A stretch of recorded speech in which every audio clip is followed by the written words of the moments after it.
Welcome back to my channel Wisdom Academy. I am Komal Dikshit and I welcome you all to my YouTube channel. So ये जो video है हमारी, इसमें हम important topic के बारे में बात करने वाले हैं। इम्पोर्टेंट टॉपिक वो तो आपने थंबनेल में पढ़ ही लिया होगा कि किस सब्जेक्ट के हम इम्पोर्टेंट टॉपिक की बात करने वाले हैं। तो अगर आपको याद होगा तो मैंने ना अपने चैनल पर DSSB PRT के बहुत सारे क्वेश्चन पेपर सॉल्व कराए हुए हैं, ठीक है, जिसमें 11 से 12 पार्ट भी हमने सॉल्व कराए। और इसी के साथ ही मैंने एक वीडियो बनाई थी जिसमें मैंने 80 क्वेश्चन सॉल्व कराए थे जीके के, जो DSSB PRT में जो जीके के क्वेश्चन आए हुए हैं वो। इसके बाद एक दूसरी वीडियो बनाई थी जिसमें 60 करीब मतलब 3 क्वेश्चन पेपर के जीके के क्वेश्चन हमने सॉल्व करा था, 60 क्वेश्चन। तो करीब 150 क्वेश्चन जो है मैंने जीके के अपने चैनल पर सॉल्व कराए हुए हैं। या मैंने उसमें आपको बताया था कि हाँ जीके इस तरीके से आती है और हमें इसमें इस तरीके से जीके प्रिपेयर करनी है DSSB के लिए, ठीक है। तो उसमें बहुत सारे बच्चों के मेरे को कमेंट आए कि जैसे कि जब मैं वो वीडियो बना रही थी ना, तो जैसे कि मान लो एक क्वेश्चन फेस्टिवल का था और एक क्वेश्चन उसमें से आपको फूड का आया है या एक क्वेश्चन आपको उसमें पास का आया है, तो मैं उस वीडियो के ना एंड में आपको बताती थी सारे क्वेश्चन को अच्छे से एनालाइज करने के बाद। मैंने उसमें आपको बताया था कि आपको क्या क्या टॉपिक प्रिपेयर करने हैं जीके के लिए। जैसे कि एक तो फेस्टिवल हो गया, इंपॉर्टेंट डेट्स हो गए और इंपॉर्टेंट डेज हो गए, तो ये जो है आपको याद करना है, ठीक है। मैंने वीडियो के लास्ट में आपको टॉपिक बताए हुए हैं, ठीक है। तो मुझे बहुत सारे स्टूडेंट्स ने बोला कि आप एक वीडियो बनाओ उन स्टैटिक टॉपिक्स पर, स्टैटिक जीके के टॉपिक्स पर जो हमें DSSB के लिए प्रिपेयर करने चाहिए, ठीक है।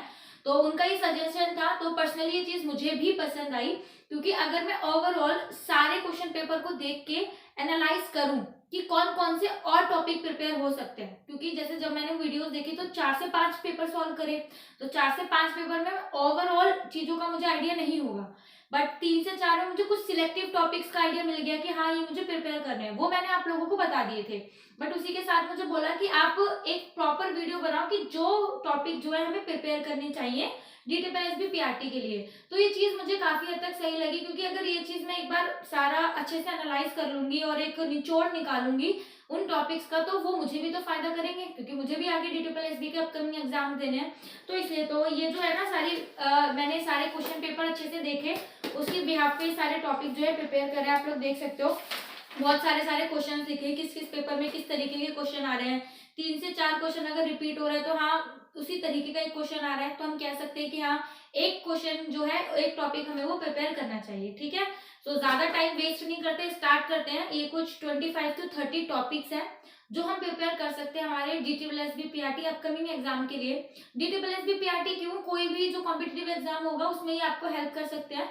आपने अगर ये टॉपिक को प्रिपेयर कर लिया, ठीक है, तो करीब अप्रोक्स स्टैटिक जीके का आपका 90% पोर्शन जो है वो तैयार हो जाएगा, 90%। तो ये बहुत अच्छी बात है, क्योंकि जब हम 10,000 क्वेश्चन पढ़ते हैं ना, तब एक क्वेश्चन की प्रोबेबिलिटी होती है कि उसमें से एक क्वेश्चन आएगा। बट इन सिलेक्टिव टॉपिक्स को कर लेने से, ठीक है, अगर हमें लगता है कि हमारे 4 से 5 या 10 नंबर तक बन सकते हैं, तो आई डोंट थिंक सो कि इसमें कोई बुराई है, ठीक है। तो स्टार्ट करते हैं वो टॉपिक। और इसके साथ ही मैंने यहाँ पे एग्जाम्पल भी लिखे हुए हैं कि मतलब किस तरीके के क्वेश्चन वो पूछ रहा है, किस तरीके के क्वेश्चन उस पर्टिकुलर टॉपिक में से आ रहे हैं, ठीक है। तो फर्स्ट है, तो इसमें था हमारा हिस्ट्री इंपॉर्टेंट डेट्स। वैसे मैं बताऊं ये एसएससी वगैरह में सब में ही काम आएगा, बट मैंने जो पेपर एनालाइज करे हैं ना वो DSSB के करे हैं। मैं DSSB के उस पेपर के बिहार पर बता रही हूँ, ठीक है। तो एक तो ये हमारा हिस्ट्री की इंपॉर्टेंट डेट्स हमको याद होनी चाहिए। वैसे तो हमें पूरी हिस्ट्री ही पता होनी चाहिए, हमने पढ़ी हुई होनी चाहिए, बट स्टिल अगर हमें हिस्ट्री हमें नहीं पता तो हिस्ट्री की इंपॉर्टेंट डेट्स हमें पता होनी चाहिए। तो इसमें कैसे क्वेश्चन आए थे, एक तो यह था कि पानीपत की पहली लड़ाई कब लड़ी। बहुत ही नॉर्मल सा क्वेश्चन है, बहुत कॉमन क्वेश्चन है, आपने बहुत सारे एग्जाम्स में देखा होगा। हमारे भी DSSB के एग्जाम में आया था कि पानीपत की पहली लड़ाई कब हुई थी, ठीक है। तो 1726 इसका नॉर्मल सा आंसर रहता है। ऐसी इसी तरीके से कुछ डेट्स है इंपॉर्टेंट जो फेमस है, जैसे कि अवध में जो अवध को जैसे लॉर्ड डलहौजी ने वो हड़प नीति अपनाई थी ना, तो हड़प नीति में सबसे पहले सम्मिलित होने वाला राज्य कौन सा था, तो एक अवध था। तो अवध को कब अपनाया गया था, तो 1856 इसका आंसर है। तो कुछ ऐसी हिस्ट्री की इंपॉर्टेंट डेट्स है जो कि हमें याद करनी जरूरी है। बेसिकली ये वो डेट्स है जो कि रिपीट होती रहती है हर एक एग्जाम्स में। सेकेंड है हमारा फेस्टिवल्स। तो ये तो आपको पता ही है, फेस्टिवल्स तो हमारा सदाबहार है कि कौन सा फेस्टिवल कहाँ मनाया जाता है, कहाँ का फेस्टिवल है, बहुत बहुत इंपॉर्टेंट है, स्पेशली नॉर्थ ईस्ट के, ठीक है। नॉर्थ ईस्ट के ये तो आपको छोड़ के ही नहीं जाने हैं, नॉर्थ ईस्ट के फेस्टिवल तो करने ही करने हैं। और सारे जहां से जितने भी फेस्टिवल आप ढूंढ सकते हो ना, उसको लिख के करना, क्योंकि कुछ होंगे, कितने होंगे, 20, 30, 50, और उस 50 में से भी अगर 1 नंबर का क्वेश्चन पक्का हो रहा है ना तो बहुत अच्छी बात है। इसका एग्जांपल क्या है, हमारे पेपर में आया था कि बोथा मेला कहाँ लगता है, ठीक है, बोथा मेला कहाँ लगता है, तो बोथा मेला जो है ये गुजरात में लगता है, मतलब ये जस्ट एक एग्जाम्पल है, गुजरात में लगता है ये मेला, ठीक है। तो इस तरीके के क्वेश्चन आते हैं। फेस्टिवल तो आपको पता ही है, आता ही है। थर्ड है सॉइल, ठीक है, हमें ये पता होनी चाहिए कि हमारे इंडिया में कितने प्रकार की सॉइल है और किस स्टेट में किस तरीके की सॉइल पाई जाती है। तो ये सॉइल से रिलेटेड चीजें हमें पता होनी चाहिए। अब इसमें एग्जांपल क्या है इसका, तो इसमें से क्वेश्चन ये पूछा हुआ है, जो काजू है, काजू किस प्रकार की मिट्टी में होता है, जो सॉइल है कौन सी सॉइल काजू के लिए उत्तरदायी है, मतलब काजू किस मिट्टी में होता है, तो इसका आंसर है रेड लेटेराइट मिट्टी, तो रेड लेटेराइट मिट्टी के लिए। और कपास है, कपास किस किस मिट्टी में होता है, ठीक है, जलोढ़ मृदा, काली मृदा, तो ऐसे करके हमें मिट्टी के बारे में पता होनी चाहिए कि किस मिट्टी किस फसल के लिए उत्तरदायी है, कि किस मिट्टी में कौन सी फसल होती है, ऐसे, ठीक है। एक तो सॉइल है। थर्ड है हमारा लेक, लेक हमें पता होनी चाहिए, सारे लेक्स कहाँ हैं, कितने हैं, कौन से हैं, इंडिया के, सिर्फ इंडिया के लेक जो बहुत फेमस है स्पेशली, वो तो हमें पता ही होना चाहिए। इसका एग्जांपल है DTPLSB में जो आया था इस बार, रेणुका लेक कहाँ पर है, रेणुका लेक कहाँ पर है, डायरेक्ट पूछा है कि रेणुका लेक कहाँ है, तो ये कहाँ है, हिमाचल प्रदेश में, ठीक है। तो बहुत ही कम लेक होंगे क्योंकि काफी सारे जगहों में समुद्र है और पहाड़ है, हमारे लेक हमें पता होने चाहिए। और हमारा फिफ्थ पॉइंट है हमारा बुक्स एंड ऑथर्स, ठीक है, बुक एंड उनके ऑथर कौन है वो हमें पता होना चाहिए। अब देखो, अब ये बुक एंड ऑथर में भी ना, ऑथर में सॉरी, दो तरीके की कैटेगरी है जो मैंने ऑब्जर्व करा पर्सनली। DTPLSB में क्या है, दो तरीके की कैटेगरी है। एक तो है जो करंट बुक्स हो रही है ना, करंट जो नई नई बुकें छप रही हैं और वो बहुत ज्यादा फेमस हो रही हैं, ठीक है, एक तो करंट बुक है, और सेकंड है हमारी करंट बुक है और जो ऑलरेडी जो पहले पब्लिश हो चुकी है, ठीक है। जैसे बहुत फेमस बुक है ना, अब इसमें हिस्ट्री की बुकें हो सकती हैं पहले वाली और जो अभी भी है, ठीक है। इसमें जैसे एक बुक है अभी की करंट बुक में ले तो अमनेस्टी, तो अमनेस्टी किसने लिखी है, अरविंद अडिगा ने। जो DTPLSB में क्वेश्चन है अमनेस्टी, तो बुक किसने लिखी है, अरविंद अडिगा। सेकेंडली ना कुछ किसी में बुक में मतलब वो पेपर में है जो पुरानी बुकें हैं और बहुत ज्यादा फेमस है, जैसे एक एग्जांपल जैसे रामचरितमानस, तो किसने लिखी, तुलसीदास ने। क्वेश्चन जो है बहुत टाइम से चला आ रहा है, ये क्वेश्चन नहीं आया हुआ, क्वेश्चन आया हुआ है जैसे कल्हड़ कल्हड़ ने कौन सी किताब लिखी है ना, कल्हड़ किसकी रचना है, कल्हड़ जो किताब है वो किसने लिखी है। तो इस तरीके की बुकें जो बहुत फेमस है पुराने टाइम की। और एक वो बुक है ना जिसमें कश्मीर का इतिहास है, बाढ़ की किताब। तो मतलब कुछ ऐसे एग्जांपल मीन्स मैं आपको ये बताना चाह रही हूँ कि बुक एंड ऑथर क्या है। एक तो करंट बुक है जो अभी छप रही है, कोई फेमस पर्सनालिटीज उन्हें लिख रहा है, जैसे सोनू सूद ने कोई बुक लिखी है, वो इतना फेमस हुआ था अभी कोरोना के टाइम पे, या अरविंद अडिगा है ना, खुशवंत सिंह है जो बहुत फेमस राइटर है जो ये बुकें लिख रहे हैं। और एक कुछ बुकें हैं जो पुरानी हिस्ट्री के टाइम से चली आ रही है, तो उन्हें हमें पता होनी चाहिए कि किसने लिखे हैं। जैसे वो है ना मेघदूत, मेघ विक्रम अग्निमित्र करके, तो ये कालिदास की बुकें हैं। तो ये सारी चीजें होनी चाहिए। तो दोनों बुकें हमने इसमें पढ़नी है, बुक एंड ऑथर दोनों में, ठीक है। एक है first Indian male and female, ठीक है। देखो इसके जो क्वेश्चन है ना, मैंने सबसे कम देखे, सबसे कम मुझे नहीं दिखे DTPLSB में, बट इसके लिए जब भी हम इस लीनियर से स्टार्ट करते हैं ना, लूसेंट की करना इसी से स्टार्ट करते हैं, फर्स्ट इंडियन मेल और फीमेल, तो एक बार करके रख लो तो वो काम ही आता रहेगा कहीं ना कहीं, है ना। तो first Indian male and female हमें पता होना चाहिए, ये याद रखना है हमें। फिर सेवंथ है हमारा इंपॉर्टेंट डेज, ठीक है, इंपॉर्टेंट डेज। अब इंपॉर्टेंट डेज में या डेट में हमारा दोनों ही आ जाते हैं, तो इसमें हमें डेज नेशनल और इंटरनेशनल दोनों ही याद रखने हैं। नेशनल डेज पे भी फोकस करना है, साथ में इंटरनेशनल डेज भी। अब देखो एक साल में 365 दिन होते हैं, अब 365 दिन ही ना कुछ ना कुछ होता ही रहता है, तो सारे तो नहीं हम याद रख सकते, बट यस जो इम्पोर्टेंट है एक दूसरे से थोड़े से डिफरेंट है उनको हम याद रख सकते हैं।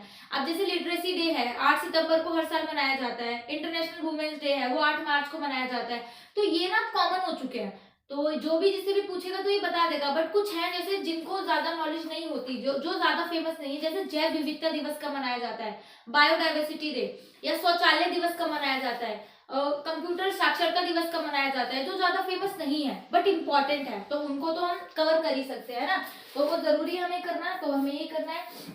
नेक्स्ट है बहुत इंपॉर्टेंट है, फेवरेट टॉपिक बना हुआ है ये फेस्टिवल वाला, ये वाला और ये वाला, DTPLSB का फेवरेट टॉपिक है। यहाँ से एक क्वेश्चन जरूर दिखेगा ही दिखेगा। First song, folk song sorry, और फोक सॉन्ग और डांस और फेस्टिवल, ठीक है, अच्छे से करना है, मतलब उनको बिल्कुल रटना है, घोट के पी लेना है। एक है फुल फॉर्म, देखो इसके भी ज्यादा क्वेश्चन नहीं थे, बट यस टोटल ओवरऑल में मेरे को 2 क्वेश्चन दिखे।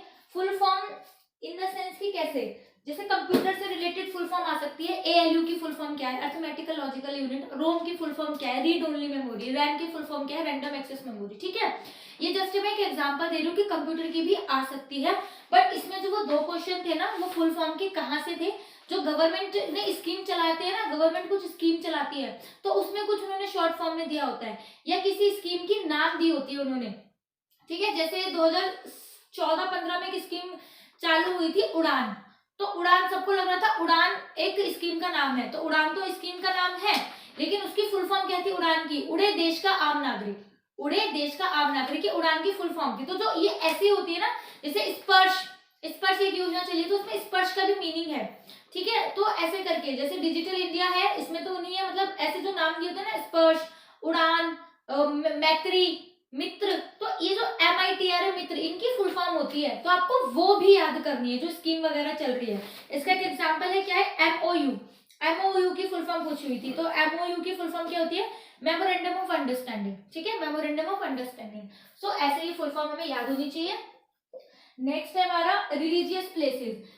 रिलीजियस प्लेसेस ये वैसे बहुत कॉमन क्वेश्चन है, आपको पता ही होंगे। रिलीजियस प्लेसेस जो जिस स्थान के फेमस है, मतलब जो जगह का रिलीजियस प्लेस जो है जो फेमस है वो हमें पता होना चाहिए। अब जैसे कि इसमें आ जाता है कामाख्या मंदिर का है, तो कामाख्या मंदिर का है जहाँ पे स्पेशली एक पूरा इंडिया में ऐसा मंदिर है जहाँ पे योनि की पूजा होती है, कामाख्या मंदिर यानी असम में।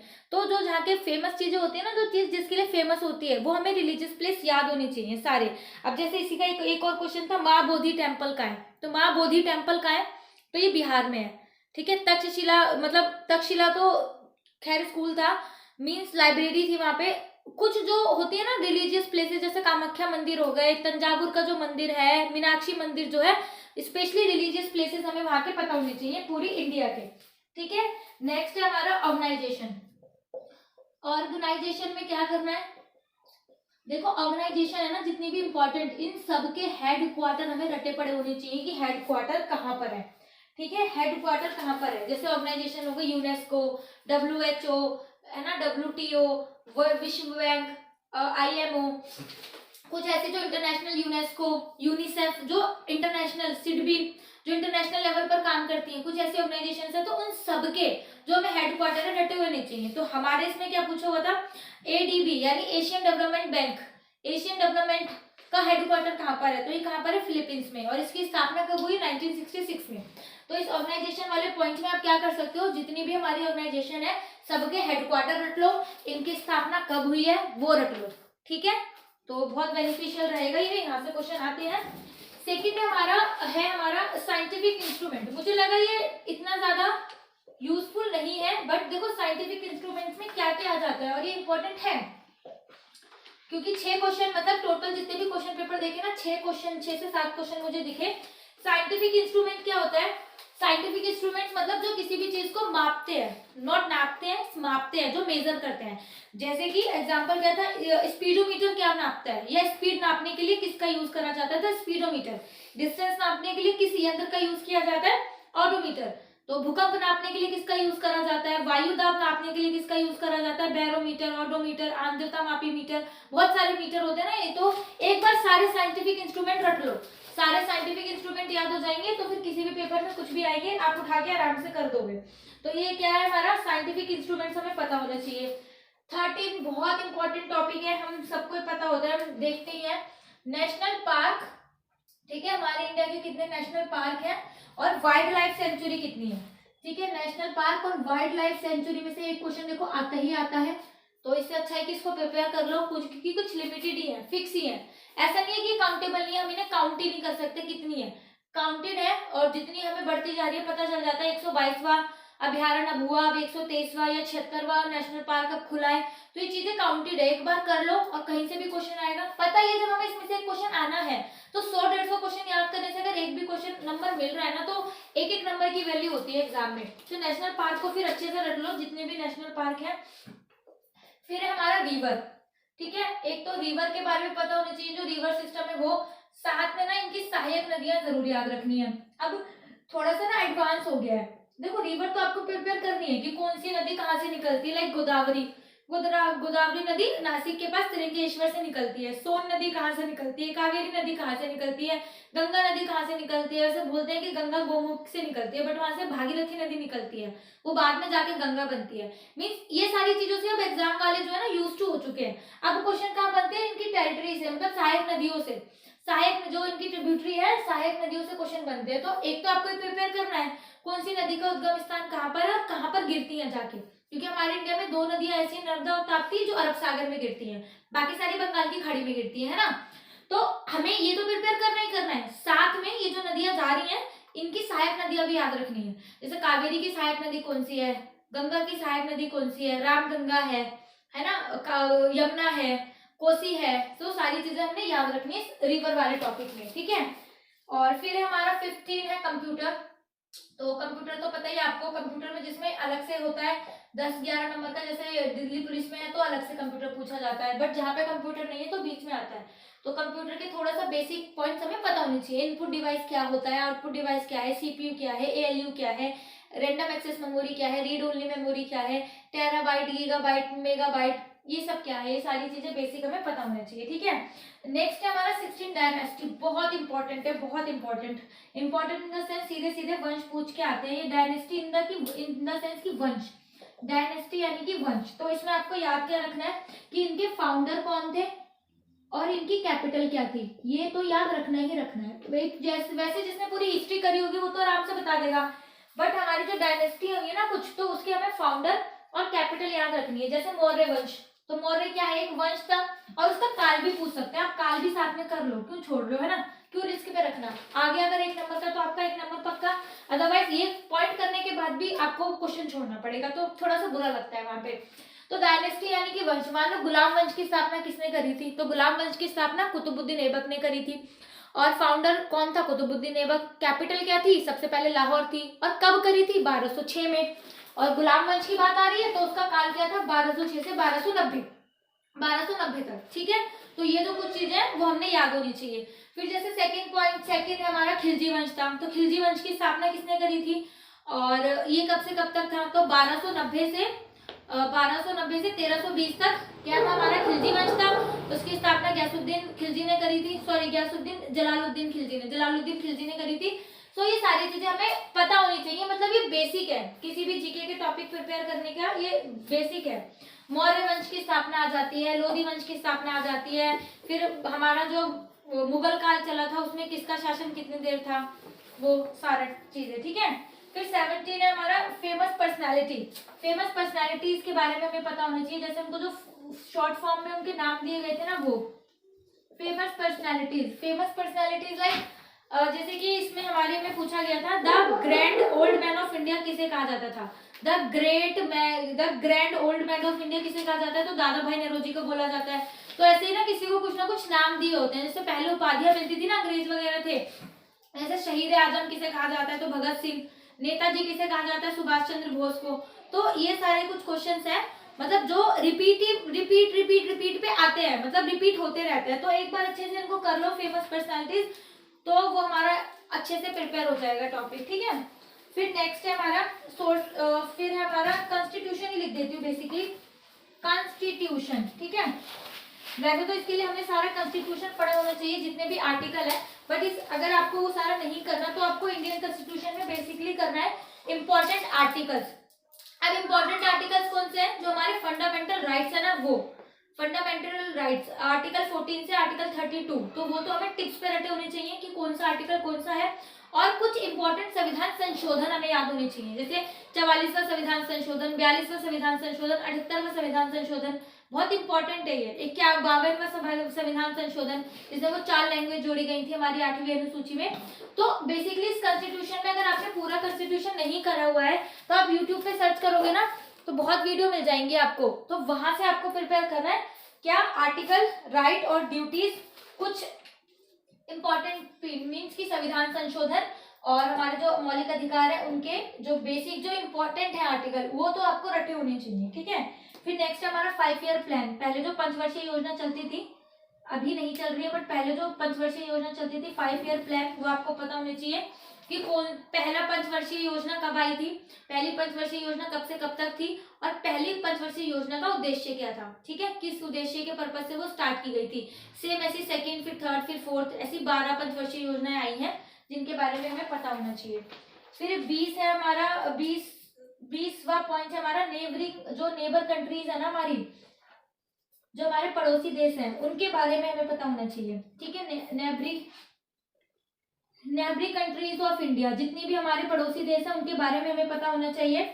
कितना बॉर्डर है, कहाँ पे टच कर रहा है, किस देश के साथ कौन सी सीमाएं टच करती है, जैसे चाइना के साथ अरुणाचल प्रदेश भी टच करता है, उत्तराखंड किसके साथ टच करता है, ठीक है। जो इंटरनेशनल बाउंड्रीज है ना उनकी बात कर रही हूँ, हमारे स्टेट की तो हमें पता ही होगी, या नहीं भी पता तो हमें पता करनी है, बट इंटरनेशनल बाउंड्रीज की बात हो रही है। जैसे पाकिस्तान को कौन सा राज्य टच करता है, पंजाब, राजस्थान, है ना, पंजाब, राजस्थान और जम्मू कश्मीर, ये पाकिस्तान को टच करता है। बांग्लादेश को त्रिपुरा टच करता है ना। तो ये सारी चीजें हमें पता होनी चाहिए, इंटरनेशनल बाउंड्रीज। इसमें क्वेश्चन कैसे पूछा था कि एक ना फ्रेंडशिप हाईवे बना है, फ्रेंडशिप हाईवे बना है, तो फ्रेंडशिप हाईवे एक हाईवे बनाया गया है और उसका नाम दिया गया है फ्रेंडशिप हाईवे। तो फ्रेंडशिप हाईवे किन दो देशों के बीच में बना है, तो ये चाइना और नेपाल के बीच में बना है, ठीक है, चीन और नेपाल के बीच में बना है फ्रेंडशिप हाईवे। तो ये जो आसपास की चीजें ना हमें वहां पे भी नजर रखनी है, सिर्फ इंडिया में ही आसपास एक दूसरे के घर में नहीं घुसना, थोड़ा बाहर की कंट्रीज में भी झांक के देखना है, वहां पे भी देखना है भाई क्या हो रहा है, क्या चल रहा है, तो वो भी थोड़ी सी चीजें देखनी है, करंट से रिलेटेड हो जाती है ये, ठीक है। फिर तो डिस्कवरीज एंड इन्वेंशन है ना, डिस्कवरीज एंड इन्वेंशन है, यूनिट्स एंड मेजरमेंट्स है, और एक बहुत इंपॉर्टेंट है स्कीम्स एंड प्रोजेक्ट्स, जो हमारी गवर्नमेंट नई नई स्कीम लागू कर रही है ना, आयुष योजना, इंद्रधनुष योजना, या कभी बच्चों को स्कूल में लैपटॉप बढ़ रहे हैं तो उस योजना का नाम क्या है, ठीक है। स्कीम्स एंड प्रोजेक्ट ये जो गवर्नमेंट जो है साथ के साथ ला रही है, तो ये हमें पता होने चाहिए, ये एक करंट का भी पार्ट है, बट ये सारी स्कीम्स जो भी ला रही है वो सारी स्कीम और प्रोजेक्ट के बारे में हमें पता होना चाहिए। और जितने भी हमारे इंडिया के माउंटेन पासेज हैं, ठीक है, दर्रे जो होते हैं ना, दर्रे जैसे जोजिला दर्रा है, माउंटेन पासेज, ये बहुत इंपॉर्टेंट है। देखो हर एक एग्जाम में घूम फिर के ना क्वेश्चन आते हैं, और ये गिने चुने हैं, सिलेक्टिव है ये, और क्वेश्चन भी उसी में से आता है, तो इससे अच्छा एक बार प्रिपेयर कर लो पूरा, हमें याद हो जाएगा। जैसे जोजिला दर्रा किसके बीच में है, काली बुर्ज दर्रा किसके बीच में है ना, जोजिला एक सिक्किम की, नाथुला दर्रा सिक्किम के पास है, सिक्किम के बीच में है, मतलब बहुत इंपॉर्टेंट क्वेश्चन है। तो ये माउंटेन पासेस तो बहुत इंपॉर्टेंट है, मीन्स हमें याद होने ही चाहिए। फिर एक इंपॉर्टेंट टॉपिक है डैम्स, ठीक है, बांध, तो ये तो आपने क्वेश्चन देखा ही होगा, और इसमें आ रखा है कि इडुक्की बांध, इडुक्की बांध किस नदी पर बना हुआ है, तो इडुक्की बांध पेरियार नदी पर बना हुआ है। भागीरथी नदी पर कौन सा बांध बना हुआ है, आपको पता है सबसे बड़ा बांध है वो भागीरथी नदी पर टिहरी बांध, ठीक है। और बहुत भाखड़ा नागल बांध किस नदी पर बना हुआ है, तो जितने भी बांध है, एक तो बांधों के नाम याद होने चाहिए, और फिर सेकंड की वो किस नदी पर बने हुए हैं, तो वो डैम्स हमें सारे याद होने चाहिए, ठीक है, ये इंपॉर्टेंट है। और इसमें है फिर units and measurement, unit and measurement means कि इसमें है यूनिट एंड मेजरमेंट में कि जो आपका जैसे कि दाब है किसमें नापा जाता है, पास्कल में, है ना, बल किसमें नापा जाता है, फोर्स न्यूटन में। तो ये कुछ चीजें हैं जिसमें यूनिट एंड मेजरमेंट हमें पता होनी चाहिए, कुछ भी यूनिट होगी, कौन सी चीज किसमें नापी जाती है वो हमें पता होना चाहिए, ठीक है। और एक हाँ सबसे इम्पोर्टेंट पॉइंट है लैंग्वेजेस, ठीक है, लैंग्वेज के बारे में हमें पता होना चाहिए। देखो हमें ना ये लगता है कि हमें सारी स्टेट की सारी लैंग्वेजेस पता है कि कहाँ पे क्या बोली जाती है, पर कुछ लैंग्वेज ना ऐसी होती हैं जो हमारे कॉन्स्टिट्यूशन में अनुसूचित नहीं है। देखो अभी हमने एनआईओएस करा था, उसमें हमने पढ़ा था कि इंडिया में भाषाएं ना इंडिया में बोली जाती हैं, ठीक है, तो 5000 पूरे वर्ल्ड में और 1600 इंडिया में भाषाएं बोली जा रही है, लेकिन हमारे संविधान में तो सिर्फ 22 भाषाओं को दर्जा प्राप्त है, ठीक है, हमारे संविधान में तो 22 भाषाएं तो अनुसूचित हैं, तो बाकी भाषाओं का क्या। तो ये जो बाकी भाषा है ना वो अलग अलग राज्यों में बटी हुई है, जैसे नागालैंड में नागा बोली जाती है, झारखंड में कुडुक बोली जाती है, तो कुडुक क्या है, झारखंड की राजभाषा भी है। तो हमें ना ये लैंग्वेजेस के बारे में जरूर पता होना चाहिए, जैसे मांडी कहाँ की लैंग्वेज है, जम्मू कश्मीर में मांडी बोली जाती है।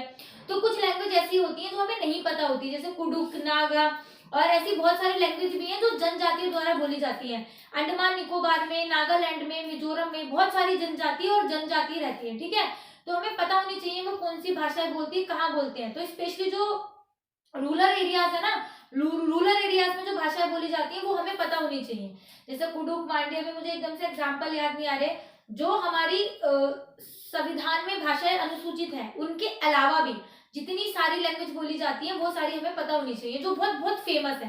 क्योंकि 1600 भाषाओं तो देखो कोई भी नहीं रट सकता, लेकिन ये जो कुछ स्पेसिफिकल पार्ट में फेमस है वो हमें पता होनी चाहिए। जैसे मलयालम नीचे बोली जाती है वो हमें पता है क्योंकि वो हमारे संविधान में भी है। बट वहीं पे थोड़े टाइम में साथ में श्रीलंका में वो जो सिंधी लैंग्वेज बोली जाती है, सिंधी को भी हमारी भाषा में दर्जा प्राप्त है। ठीक है, तो कुछ लैंग्वेजेस ऐसी हैं, मीन्स हमें पता होनी चाहिए किस स्टेट की कौन सी राजभाषा है और कहाँ पे कौन सी भाषा बोली जाती है। ठीक है, तो ये थे हमारी जीके के इंपॉर्टेंट टॉपिक्स, स्टैटिक जीके के इंपॉर्टेंट टॉपिक, जिसको करने से अप्रोक्स 90% का जो हमारा स्टैटिक जीके का पार्ट है वो कवर हो जाएगा।